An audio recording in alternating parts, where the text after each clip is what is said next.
Hello friends, welcome to my channel. I hope आप सब बहुत अच्छे होंगे और रोज़ कहानियाँ सुन रहे होंगे। तो चलिए शुरू करते हैं आज की कहानी। आज की कहानी है नताशा की।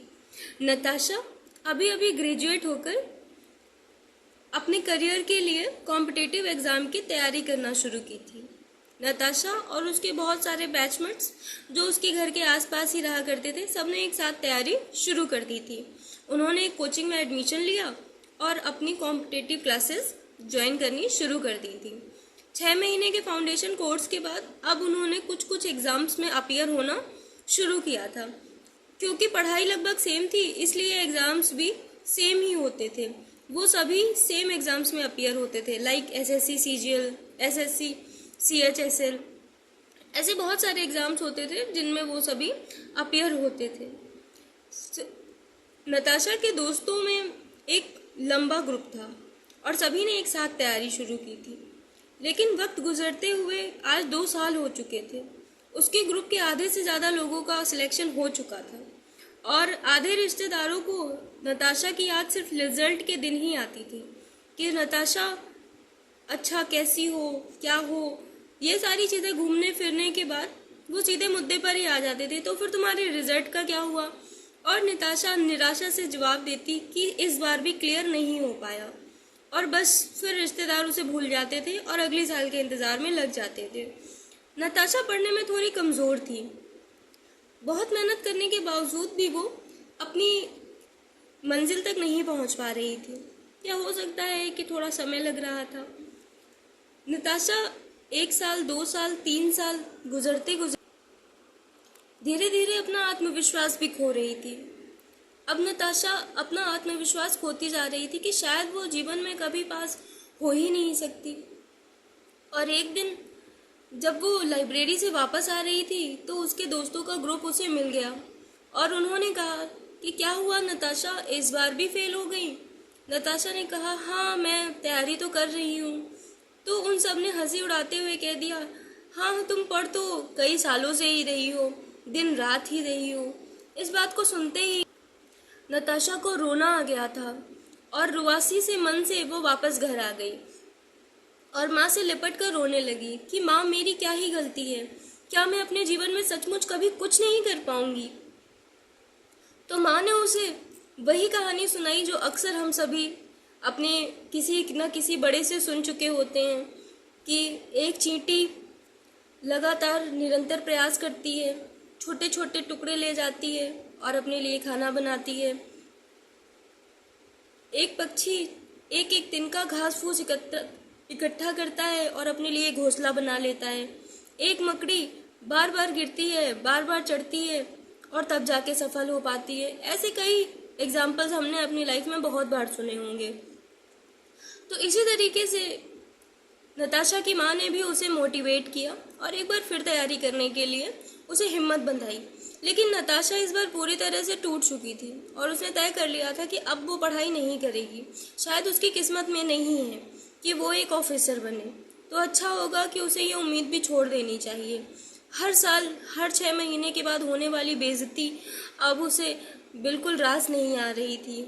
उसके चारों तरफ हर व्यक्ति उसे क्रिटिसाइज कर रहा था। हर गुजरता हुआ व्यक्ति उससे यही पूछता, हाँ तो नताशा अभी तुम पढ़ ही रही हो, अच्छा तो रिजल्ट क्या रहा। हाँ हाँ मुझे तो पहले से ही पता था, चलो कोई बात नहीं, नेक्स्ट टाइम। और ये नेक्स्ट टाइम किसी सांत्वना से भरा हुआ नहीं होता था, बल्कि लोग उसका उपहास कर रहे होते थे। नताशा की माँ ने उसे समझाया कि देखो नताशा, जीवन हमारा है, हमें तय करना है कि हमें उसे कैसे गुजारना है। लोग तो आते जाते अपने विचार आप पर थोपते ही रहेंगे, ये आपको तय करना है कि आपको उन्हें अपने मुंह से जवाब देना है या अपने उदाहरण से। एक बार तुम मेरे कहने पर फिर से तैयारी शुरू करो और अगर चाहो तो लोगों से इतना कनेक्शन छोड़ दो।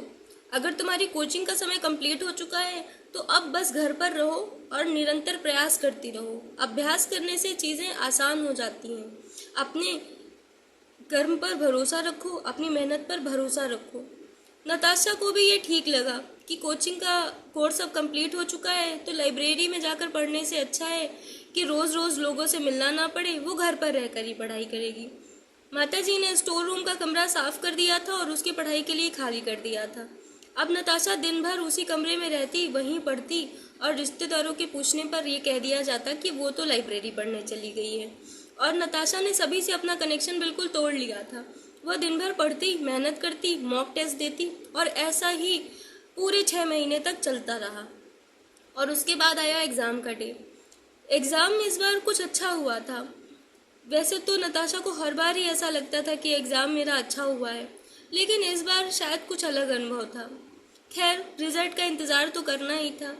नताशा ने एक एक दिन गिन के रिज़ल्ट का इंतज़ार किया और वो दिन आ चुका था जब रिज़ल्ट उसके सामने था। और इस बार पीडीएफ में नताशा के रोल नंबर को भी जगह मिल गई थी। नताशा बहुत खुश थी और इंतज़ार कर रही थी रिश्तेदारों के उन फ़ोन का जिसमें वो उम्मीद लगाए बैठे हैं।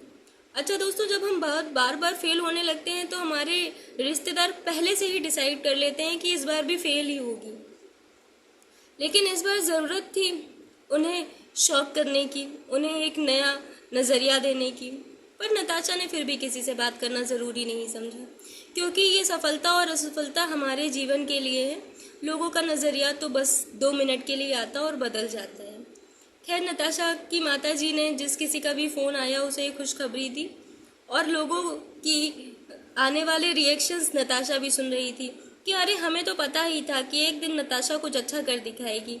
हमें तो पता ही था कि निरंतर प्रयास को एक दिन अपना फल मिलने ही वाला है। संतोष का फल तो मीठा ही होता है बहन जी, और धैर्य रखने पर तो सफलता मिल ही जाती है। आज लाइनें कुछ इस तरह बदल चुकी थी। खैर, ये तो थी हमारी आज की कहानी। दोस्तों, आज की मोरल की अगर बात की जाए तो आज की कहानी से आप बहुत सारे लोग रिलेट कर पा रहे होंगे कि ये दुनिया है और नज़रिया इसी तरीके से बदलता रहता है और इसी तरह से लोगों का व्यवहार आपके प्रति होता रहता है। तो दोस्तों, आपको भी अपने जीवन में इस बात का ध्यान रखना है कि किसी के शाबाश कह देने से या किसी की आलोचना कर देने से आपको डिगना नहीं है। और कोशिश कीजिए कि आप उन लोगों को जवाब देने भी ना बैठें। अपनी निरंतर प्रयास में लगे रहें। देखिएगा, एक दिन समय अपने आप जवाब दे देगा। क्योंकि ये कोट तो आपने सुना ही होगा कि मेहनत इतनी शांति से करो कि सफलता शोर मचा दे। तो दोस्तों, आज के लिए बस इतना ही। वीडियो को लाइक करना और कमेंट करना बिल्कुल मत भूलें। वीडियो के आने का समय लगभग निश्चित रहता है, पर फिर भी व्यूज़ कम आ रहे हैं। शायद आप इन्हें शेयर नहीं कर रहे हैं। अगर कोई फीडबैक है तो ज़रूर शेयर करें। Thank you for watching.